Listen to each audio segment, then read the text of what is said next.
Останува да видиме.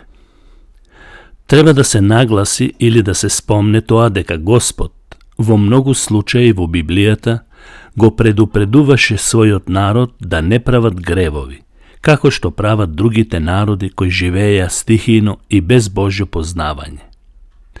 Но народот беше упорен и многу пати му вртеше грб на Бог, не почитувајќи го и не земајќи ги предвид неговите предупредувања, закони и така натаму.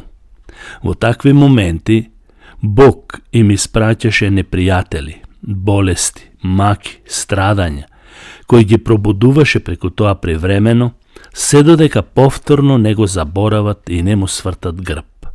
Тоа се прави постојано во историјата. И во денешно време, тоа го гледаме како слика на минатото.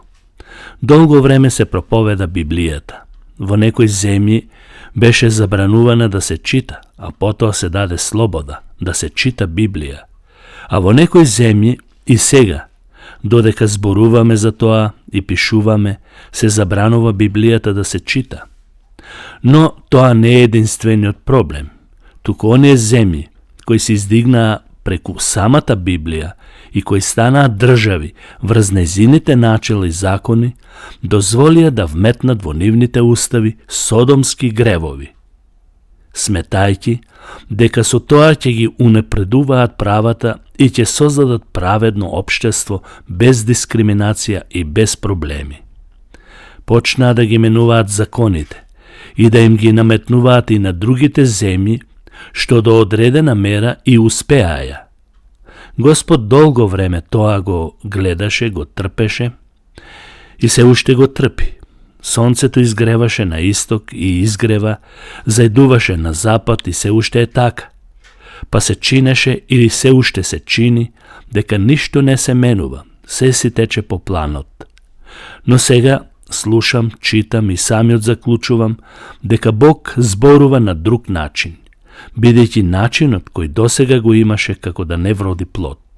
Сега, со овој говор на одредени страдања, сака да ја пробуди совеста на оние кои ја жигосаа и да променат нешто кон подобро, односно да му ја дадат власта и славата на Бог кој што му припаѓа. Тоа останува да се види, а останува да се види до кој степен е налутен Бог и дали ќе даде шанса за тоа.